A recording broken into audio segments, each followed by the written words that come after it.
LSU, Tulane, and on the New Orleans Saints. And we always get things started with prep, so we'll do that here today.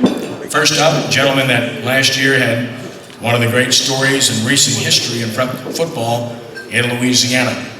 No team from Jefferson Parish had won a state championship in football since 1985 when John Ehret turned the trick. Well, that changed last year when East Jefferson went 15-0 in maybe the best class in the state and took down some of the greatest opponents you'll ever see consecutively when very few people thought they could. And as a result, they won the state championship in 4A, defeating Andy Carr for the title. He was the unanimous coach of the year. It should have been locally, statewide, and beyond. And now he's taken his talents elsewhere to Hahnville High School, one of the storied traditions in Louisiana high school athletics, with multiple state championships under different coaches. And he wants to put his name on that list, which is a pretty hefty one as well.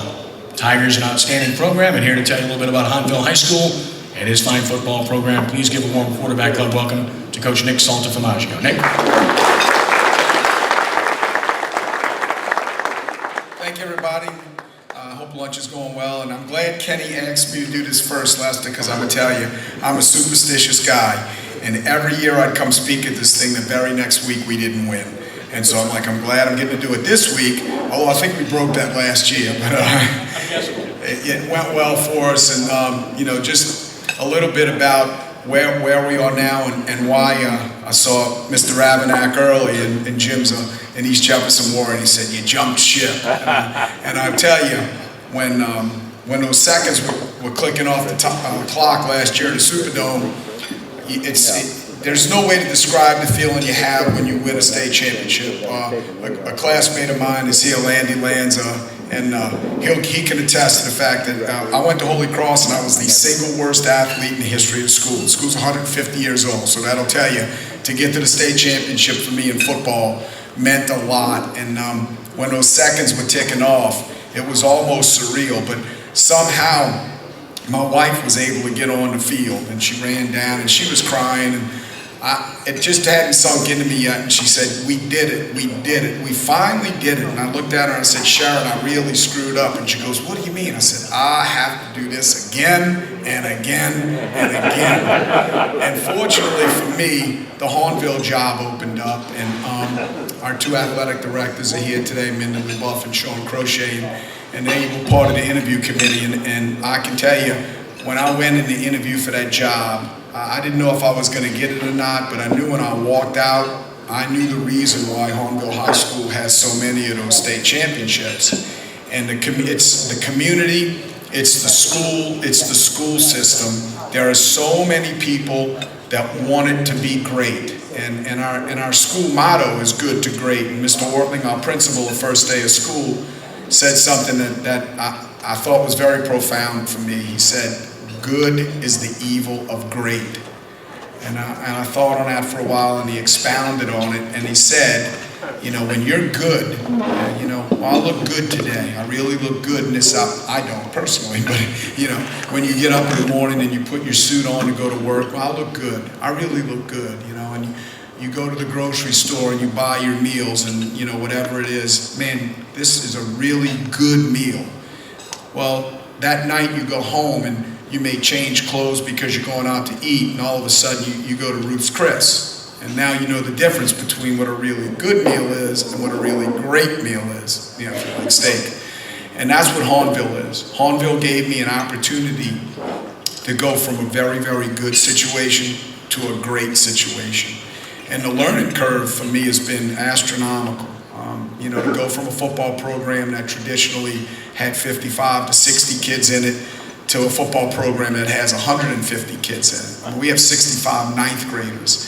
And then to go from, an environment where you really struggled financially to make ends meet. You had to do every kind of fundraiser you could imagine to go to an environment where not that money comes readily, because as you well know in the public school system it doesn't, but to go into an environment in a community that says whatever you need to do to get Hahnville High School to the state championship game, as long as you're following the rules, we're going to do it.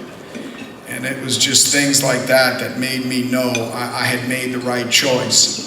And that was before I met any of our players. And then all of a sudden, our first team meeting came, and those guys were walking in, and I remember I went home, and my parents were in town. They live in Cumming, Georgia, but they were in town for a family get-together. And my dad said, well, how was the meeting? I said, Dad, I can only tell it to you this way. For 31 years, I've coached kids that I would shake their hands to, and I turned to them and I said, I'd shake their hands like this. I said, I met the Hahnville players today, and I was shaking their hands like this. And I said, that's what we're dealing with. And our football team's going to be very, very good.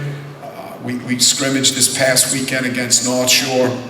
We had a great scrimmage, but we have kids who have already, they're already college commits. We have Ricky Preston, who plays slot for us, and he's a Nebraska commit. We have Brandon Singleton, who's a Georgia Tech commit. Our center, Landon Kindler, has multiple Ivy League offers and Service Academy offers, and he's trying to decide if he wants to go to Harvard, Yale, Air Force, or Navy. I said, Landon, I can't even spell any of those schools, but good luck with that. And then, we on the defensive side of the ball, Fred Brown is an Arkansas State commit, and Dwayne Thomas has a bunch of offers, and he just hasn't made a choice yet because he has some big-time people that are recruiting him, and Jai Knight, who's our free safety, has a Western Kentucky commit. So the talent at Hahnville's there. It's just for us, creating a mindset of being a champion on and off the field. And I remember speaking to my friend Eric Collins, who's the head coach at Pearl River Central, who coincidentally was a finalist for the Hahnville job. They probably would have done a better job hiring him because they would have got 2 for the price of 1 because I was going to go with him. But anyway, he said, how did you do it? What was the key? What is the magic elixir to winning the state championship? And when I thought about it, I told him I'd call him back, and I had answered him. And I said, it's going to sound corny, but the key to it is you got to make your kids love that football, love that team, love being a good person as much as you do. And our credo, or my credo at Hahnville is, when I have to make a decision, I ask, is it good for that kid, and is it good for Hahnville High School and Hahnville football? And I never put one in front of the other, never. It's always about what's good for the kid first. And it's been a wonderful ride, but again, you have a greater challenge in a greater environment at a great high school. As Kenny said, one of the storied high schools, in the history of prep football. And as I'm working out, I work out and I run around that track, and I say my prayers. Well, for a couple of reasons. One, because I'm old and I don't know if I'm going to finish it. But, as I'm saying my prayers on that track, I just keep I ask the good Lord to let me stay humble, and then I'm always saying, God is good, God is great, let the Hahnville Tigers please win state. If I can get through that, we'll be fine. But I'm looking forward to coaching football in the River Parishes. It's a great, great environment. There are great crowds, and I know I'm using the word great a lot, but if you've been into the River Parishes and have seen football on Friday night, it's every single thing a high school football coach wants and dreams of. And I'm just fortunate and blessed that the good Lord gave it to a fool like me. So thank you for having me here today. And if you have any questions, I'll be happy to answer them. Raise your hand if you have a question, and Sam will get the microphone to you. Questions for Nick? Yes, sir. I have one question. I noticed in the paper this week that there was a study that showed that high schools across the country, the participation in football is going down, but in Louisiana and I think Mississippi, it's going up. What do you think is so special about it down there? I just think there's tremendous care and concern from school systems, and coaches. I told Kenny just today, I was selected to be the head football coach for the Louisiana East All-Star team, and we had to select our players yesterday at the LHSAA office. It's amazing how many great players you have in the state of Louisiana. I mean, there were some great football players that didn't make the team. So I think a lot of that is a credit to the coaching. And, obviously, the colleges have a lot to do with it.